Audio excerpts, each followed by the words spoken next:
Hello students, दृष्टा success academy online classes में एक बार पुनः आपका स्वागत है। मैं विशाल सर एक बार पुनः आपका स्वागत करता हूं। अब मैं अपने उन विद्यार्थियों के लिए वीडियोस देना आरंभ कर रहा हूं जो कि यूपी टेट परीक्षा की तैयारी कर रहे हैं और जिन्होंने अंग्रेजी विषय भाषा के रूप में चयन किया है। साथ ही साथ मेरे वे स्टूडेंट जो कि एलटी की तैयारी कर रहे हैं उनके लिए भी ये वीडियो आपके लिए बहुत इम्पोर्टेंट रहेगा।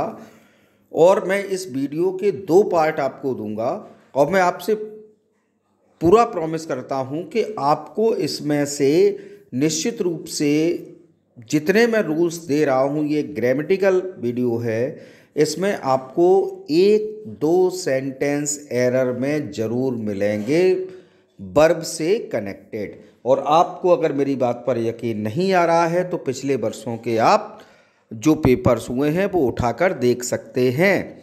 मैं लगातार अपने टीजीटी पीजीटी स्टूडेंट जो तैयारी कर रहे थे मैंने उनसे भी बोला था, जो सुपर टेट जूनियर की तैयारी कर रहे थे अंग्रेजी विषय में उनसे भी मैंने कहा था मैं जो पढ़ा रहा हूँ वो आएगा।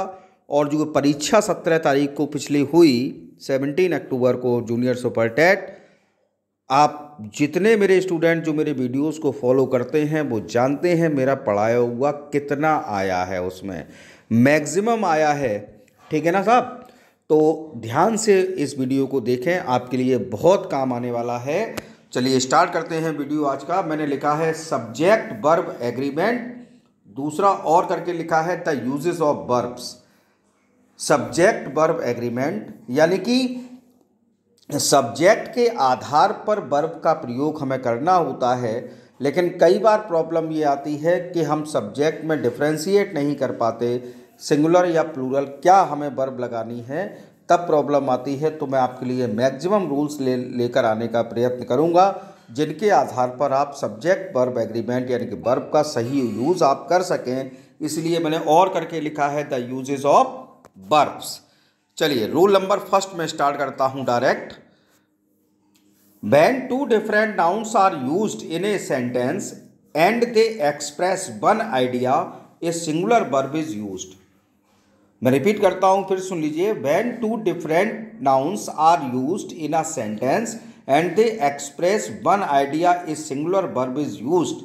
Means हिंदी में देखिए, जब दो भिन्न संज्ञाओं का यूज, जब दो अलग अलग नाउन्स का यूज हो और उनका अर्थ एक वचन में हो तो वर्ब उसमें काय में यूज होगी साहब? एक वचन में यूज होगी, यानी कि सिंगुलर नंबर में यूज होगी। ठीक है ना? आप ऐसे समझ के चलिए, नाउन कितने हों? 2 हों, लेकिन उनका अर्थ काय में आ रहा हो? सिंगुलर में आ रहा हो, एक ही अर्थ आ रहा हो तो वर्ब काय में यूज होगी? उन्होंने कहा सिंगुलर नंबर में यूज होगी। एग्जाम्पल देखिए, slow and steady win the race. धीमे लेकिन लगातार चलने वाला रेस जीतता है। तो स्लो एंड स्टेडी ये एक फ्रेज है, किसके लिए यूज किया जाता है साहब? एक के लिए। इसलिए बिन का यूज ना होकर मैंने सेंटेंस में काय का यूज होगा? बिन्स का यूज होगा, यानी कि ये वाला सेंटेंस गलत है और ये वाला सेंटेंस सही है। Slow and steady win the race ना होकर राइट सेंटेंस होगा slow and steady wins the race. दूसरा एग्जाम्पल देखिए, the horse and carriage are at home. तो भैया हॉर्स का मतलब क्या होता है? घोड़ा। घोड़े का काम क्या होता है? सामान को लाना ले जाने का। कैरियज का मतलब क्या होता है? मालवाहक। तो बात तो वही हुई, जो कैरियज है वो घोड़ा है। ठीक है ना? तो दोनों का अर्थ एक ही है, तो इसलिए वर्ब काय में यूज होगी? उन्होंने कहा सिंगुलर में यूज होगी।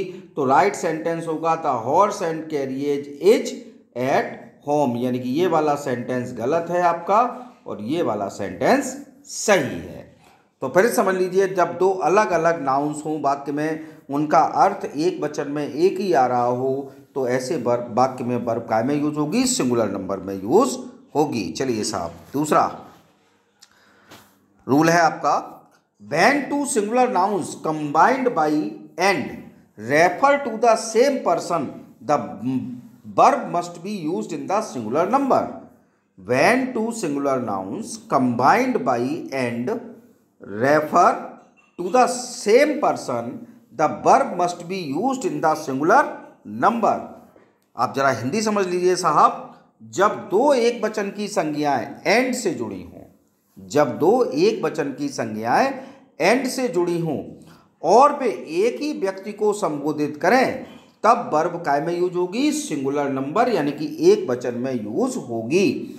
जब दो सिंगुलर नाउन्स एंड से जुड़े हों और वे एक ही व्यक्ति को संबोधित करें तो वर्ब काय में यूज होगी, सिंगुलर नंबर में यूज होगी। एग्जाम्पल देखें साहब, the manager and partner of this company are coming. The manager and partner of this company are coming.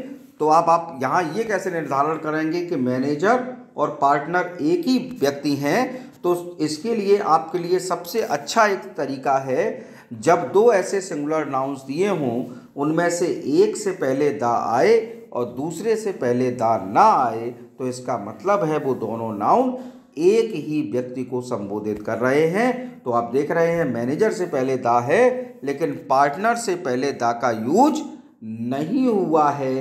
तो इस कारण से ये दोनों व्यक्ति क्या हुए, एक व्यक्ति को संबोधित कर रहे हैं यानी कि एक ही व्यक्ति हैं, इसलिए the manager and partner of this company is coming आपका राइट आंसर होगा। तो पहला सेंटेंस आपका गलत और ये वाला सेंटेंस आपका सही है। चलिए साहब, नेक्स्ट रूल आपका रूल नंबर थर्ड।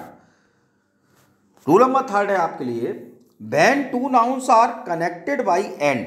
जब दो नाउन एंड से जुड़े हों but both words are predicated by article the verb must be used in the plural number.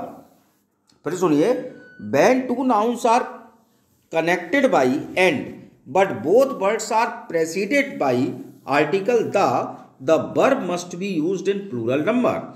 जब दो एक वचन के नाउन एंड से जुड़े हों और दोनों शब्दों से पहले यानी कि दोनों नाउन से पहले आर्टिकल द का यूज हो, तब वर्ब जो है वो काय में यूज होगी, प्लूरल नंबर में यूज होगी यानी कि बहुवचन में यूज होगी। जब दो सिंगुलर नाउन एंड से जुड़े हों, दोनों से पहले आर्टिकल द का यूज हो, तो वर्ब काय में यूज होगी, प्लूरल नंबर में यूज होगी।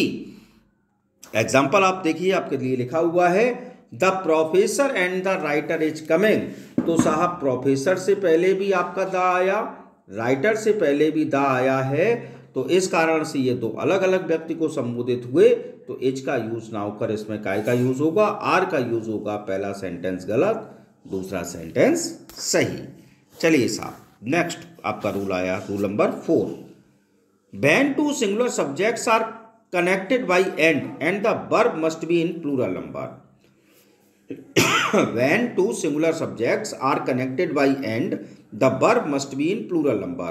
जब दो एक वचन के सब्जेक्ट यानी कि आपके नाउन हो या सब्जेक्ट जिसको हम कह सकते हैं कर्ता एंड से जुड़े हों, तो वर्ब काय में यूज होगी साहब, बहुवचन में यूज होगी। जब दो अलग अलग एक वचन के नाउन एंड से जुड़े हों तो वर्ब काय में यूज होगी, प्लूरल नंबर में यूज होगी। तो देखिए आपके लिए एग्जाम्पल लिखे हैं, Mohan and Sunil is going to see the fair. कितने नाउन हैं, दो, दोनों सिंगुलर हैं, मोहन भी सिंगुलर सुनील भी सिंगुलर, वो अलग मैटर है, एंड से जुड़े हैं, लेकिन मोहन और सुनील अलग अलग व्यक्ति हैं, इसलिए वर्ब काय की प्रयोग होगी, प्लूरल नंबर में। तो Mohan and Sunil is going to see the fair ना होकर सेंटेंस आपका होगा, मैं Mohan and Sunil are going to see the fair, यानी कि आपका दूसरा सेंटेंस सही है। Next, Sita and Gita is playing the game of gambling. दो अलग अलग नाउन सीता और गीता, ठीक, एच का प्रयोग ना होकर इसमें काय का प्रयोग होगा, आर का यूज होगा, यानी कि Sita and Gita are playing the game of gambling. Next rule आता है आपका rule number 5। If singular subjects are preceded by the word each or every, the verb should be in singular number.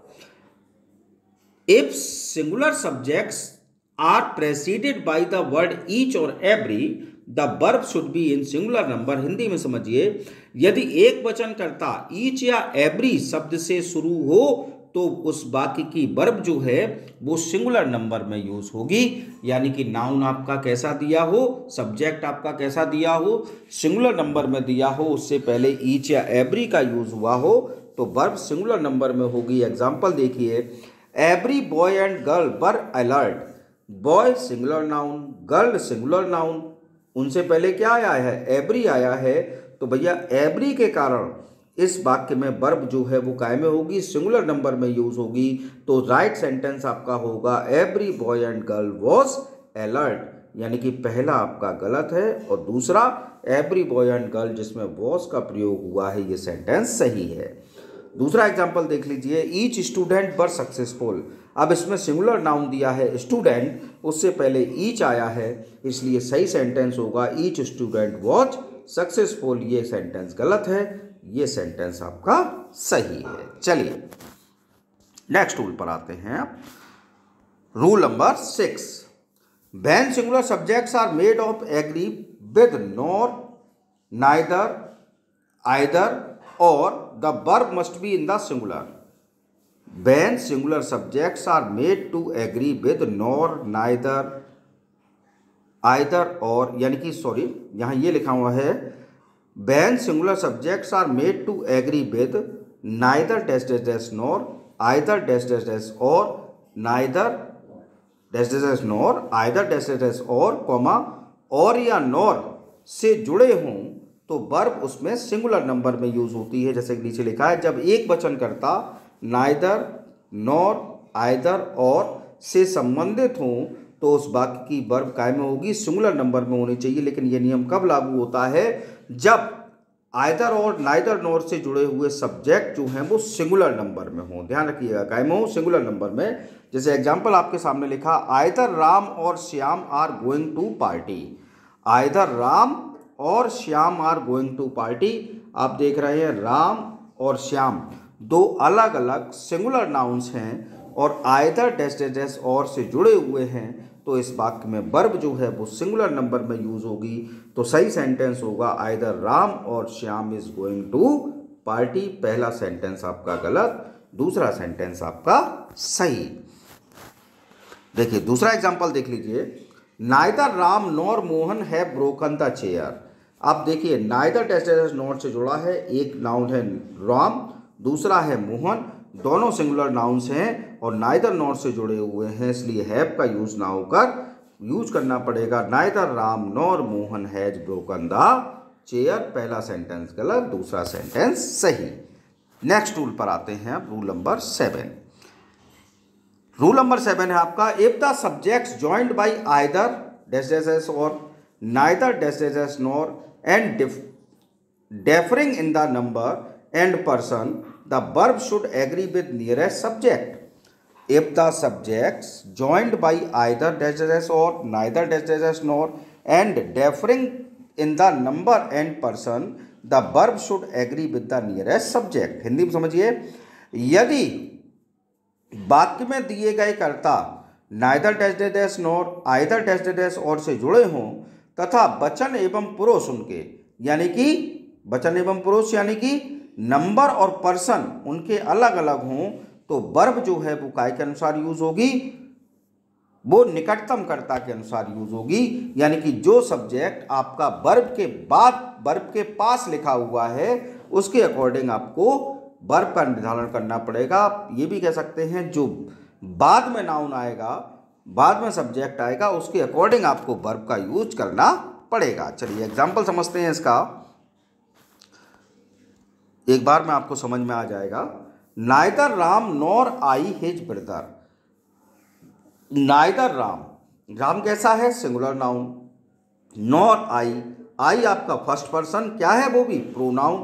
तो अलग अलग पर्सन, अलग अलग नंबर, ठीक, noun या प्रोनाउन जब एक साथ यूज हुए हों और काय से जुड़े हों, नाइदर नॉर आइदर और से जुड़े हों, तो वर्ब उसमें बाद वाले नाउन या बाद वाले सब्जेक्ट, या आप कह सकते हैं कि जो वर्ब के पास सब्जेक्ट है उसके अकॉर्डिंग यूज होता है। तो आर वर्ब है, वर्ब से पहले जस्ट क्या आया है, आई, जो कि प्रोनाउन है और हम सब जानते हैं प्रेजेंट में आई के साथ एम का यूज होता है, आर का यूज कभी नहीं होता। तो neither Ram nor I am his brother, पहला सेंटेंस गलत, दूसरा सेंटेंस सही। दूसरा एग्जांपल देखिए, आइदर दे और ही वर प्रेजेंट देयर। अब इसमें देखिए आइदर और से जुड़े हुए हैं, एक प्रोनाउन है आपका दे जो कि थर्ड पर्सन प्रोनाउन का प्लूरल है, और एक है ही जो कि थर्ड पर्सन प्रोनाउन में मैस्कुलाइन जेंडर को शो करता है।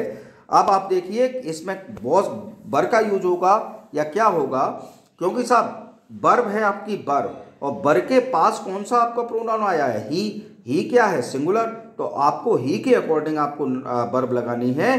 तो सही सेंटेंस होगा आइदर दे और ही वॉज प्रेजेंट देयर। ये सेंटेंस सही है, ये सेंटेंस गलत है। चलिए साहब नेक्स्ट रूल पर आते हैं, rule number 8।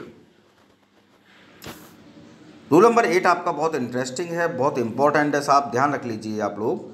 When two nouns or pronouns are joined by not only dash dash dash but also the verb agrees with the second noun or pronoun whether the first noun or pronoun is in singular or in plural। एक बार पुनः सुन लीजिए। When two nouns or pronouns are joined by not only dash dash dash but also the verb agrees with the second noun or pronoun whether the first noun or pronoun is in singular or in plural।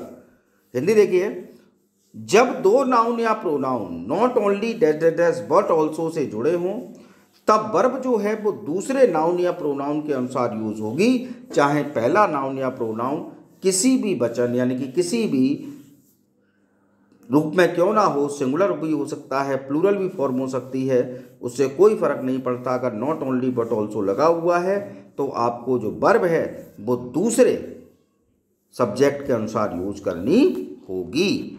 चलिए साहब example देखिए। Not only the labours but also the officer work hard. Not only the labours but also the officer work hard. आप देख रहे हैं एक तरफ लिखा हुआ है लेबर्स, लेबर्स यानी कि प्लूरल नाउन, और दूसरी तरफ लिखा है द ऑफिसर। ऑफिसर किस रूप में लिखा है, सिंगुलर में, तो वर्ब आपको काय के अकॉर्डिंग लगानी पड़ेगी, लेबर्स के नहीं बल्कि काय के अकॉर्डिंग, ऑफिसर के अकॉर्डिंग, और ऑफिसर क्या है, सिंगुलर, तो इसलिए वर्ब भी काय में आएगी, सिंगुलर में। तो राइट सेंटेंस आपका होगा not only the labours but also the officer works hard.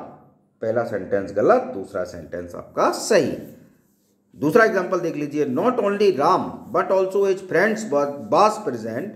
तो देखिए इसमें नॉट ओनली बट ऑल्सो फिर से आया, पहला आपका सब्जेक्ट आया राम और दूसरा सब्जेक्ट आया फ्रेंड्स, तो आपको नॉट ओनली बट ऑल्सो होने के कारण आपको वर्ब जो है वो दूसरे बट ऑल्सो के बाद जो आपका सब्जेक्ट है उसके अकॉर्डिंग लगानी है, यानी कि फ्रेंड्स, फ्रेंड यानी कि प्लूरल। तो इसलिए राइट सेंटेंस आपका होगा not only Ram but also his present, her his friends were present. पहला सेंटेंस गलत, दूसरा सेंटेंस आपका सही। नेक्स्ट रूल पर आते हैं, rule number 9। When two or more subjects are joined by as well as, besides, and not, together with like, in addition to, the verb should be considered in number and person with the subject that stands first। फिर से सुन लीजिए। When two or more subjects are joined by as well as, besides, and not, together with like, in addition to, the verb should be considered in number and person with the subject that stands first। Hindi में समझिए। जब दो या दो से अधिक कर्ता काय जुड़े हों, एज वेल एज से जुड़े हों, बिसाइड्स से जुड़े हों, एंड नॉट से जुड़े हों, टुगेदर विद से जुड़े हों, लाइक से जुड़े हों या इन एडिशन टू से जुड़े हों, तो वर्ब जो है वह हमेशा पहले सब्जेक्ट के अनुसार यूज होगी। काय के अनुसार यूज होगी, पहले सब्जेक्ट के अनुसार। तो एग्जाम्पल देखिए। Shyam as well as his children is eating. Shyam singular number में आपका नाउन है, एज वेल एज लग गया उसके बाद, और फिर लिखा है हिज चिल्ड्रन। चिल्ड्रन क्या है, एक प्लूरल नाउन है। तो आप देखेंगे इसमें वर्ब का निर्धारण जो है वो काय के अकॉर्डिंग होगा, वो होगा साहब, वो काय के अनुसार होगा साहब, वो होगा आपका, तो इसका राइट आंसर आपका है Shyam as well as his children is eating. क्या आंसर सही होगा आपका, Shyam as well as his children is eating. दूसरा सेंटेंस लिखा था Shyam as well as his children are eating. तो देखिए श्याम आपका सिंगुलर नाउन है, चिल्ड्रन आपका प्लूरल नाउन है, जुड़े हैं एज वेल एज से। जब एज वेल एज से जुड़े होते हैं अलग अलग नाउन, नंबर के नाउन या प्रोनाउन, तो वर्ब हमेशा पहले नाउन के अनुसार यूज होती है, पहले सब्जेक्ट के अनुसार यूज होती है। और आपका पहला सब्जेक्ट है श्याम जो कि सिंगुलर है, इसलिए पहला सेंटेंस सही है, और Shyam as well as children are eating ये सेंटेंस आपका गलत है। नेक्स्ट एग्जांपल समझ लीजिए। Ram besides Mohan and Sohan have also drunk milk Ram besides Mohan and Sohan have also drunk milk. तो भैया देखो राम लगा है, उसके बाद बिसाइड्स शब्द आ गया, बिसाइड्स के बाद मोहन एंड सोहन लिखे हैं, तो वर्ब आपको सिर्फ राम के अकॉर्डिंग लगानी है। ये मत सोचिए यहाँ 3 आपके नाउन आ गए, राम मोहन एंड सोहन, तो इसमें प्लूरल वर्ब यूज होगी ना। बिसाइड्स के कारण आपको वर्ब जो है वो काय के अनुसार यूज करनी पड़ेगी, पहले सब्जेक्ट के अनुसार, और पहला सब्जेक्ट आपका सिंगुलर है, इसलिए निसंकोच आप हैव की जगह क्या लगाइए, हैज का यूज कीजिए। Ram besides Mohan and Sohan has also drunk milk, यानी कि दूसरा सेंटेंस आपका सही और पहला सेंटेंस आपका गलत। लास्ट रूल आज आपके वीडियो का रूल नंबर 10, चलिए भाई बहुत इंपॉर्टेंट है। If the sentence begin with no sooner did the other clause is joined by than and the verb of clause remain in present form first form because of did. फिर समझ लीजिए, if the sentence begin with no sooner did the other clause is joined by than and the verb or clause remain in present form first form because of did. Means आपका लिखा हुआ है यहाँ हिंदी में, मैं इसलिए लिख रहा हूँ फिर जो भी स्टूडेंट्स हैं प्रत्येक स्टूडेंट को ये बात समझ में आ जाए। साथ ही साथ जो अभी CBSE बोर्ड की 10th की एग्ज़ाम है, 10th और 12th की, तो 10th के जो स्टूडेंट्स हैं उनके सिलेबस में भी सब्जेक्ट वर्ब एग्रीमेंट है, वो लोग भी ज़रा ध्यान से इस वीडियो को देखें। लिखा है मैंने, यदि बात की नो सूनर डिड से आरंभ हो तो उस क्लॉज का वर्ब डिड के कारण फर्स्ट फॉर्म प्रेजेंट फॉर्म में रहता है और दूसरे क्लॉज से जोड़ने के लिए काय का यूज करते हैं, देन का। तो काय के कारण फर्स्ट फॉर्म रहती है साहब पहले क्लॉज की, क्योंकि डिड लगा होता है इसलिए पहले बात की वर्ब काय में होगी, प्रेजेंट फॉर्म में होगी, और दूसरा क्लॉज जोड़ने के लिए हमें काय का यूज करना पड़ता है, देन का यूज करना पड़ता है। तो एग्जाम्पल आपके सामने लिखा है, no sooner did the teacher came into the room, no sooner did the teacher came into the room the students stood up. ठीक है ना, तो सही होगा आपका no sooner did the teacher came, नहीं केम आपकी सेकंड फॉर्म हो गई, और डिड होने के कारण कौन सी फॉर्म आनी है, फर्स्ट फॉर्म। तो no sooner did the teacher come into the room, और दूसरी क्लॉज कब शुरू होती है, जहां कॉमा समाप्त होता है। तो कॉमा समाप्त हुआ तो कॉमा के स्थान पर क्या लगाना है, देन का यूज करना है, then the students stood up. तो no sooner did the teacher come into the room then the students stood up. ये आपका राइट आंसर है ये वाला, और ये सेंटेंस आपका गलत है। तो इस प्रकार से आज की वीडियो मैंने आपको 10 बहुत ही महत्वपूर्ण रूल्स दिए हैं, और मुझे पूर्ण आशा है आपको मेरा वीडियो बहुत पसंद आएगा, क्योंकि ये वीडियो आपकी आगामी परीक्षाओं के लिए बहुत अधिक उपयोगी साबित होने वाला है। अब मैं भरकस प्रयास करूँगा आपके लिए कि मैं डेली आपको वीडियो दूँ। मेरे यूपी टेट के स्टूडेंट जो तैयारी कर रहे हैं उनके लिए भी, साथ ही साथ जो LT ग्रेड की तैयारी कर रहे हैं उनके लिए लिटरेचर से संबंधित वीडियो भी मैं डेली देने का प्रयत्न करूंगा। Thanks for watching, stay home, stay safe, और साथ ही साथ विशेष ध्यान रखिए अपना, अपने परिवार का और अपने स्वास्थ्य का। जय हिंद, जय भारत।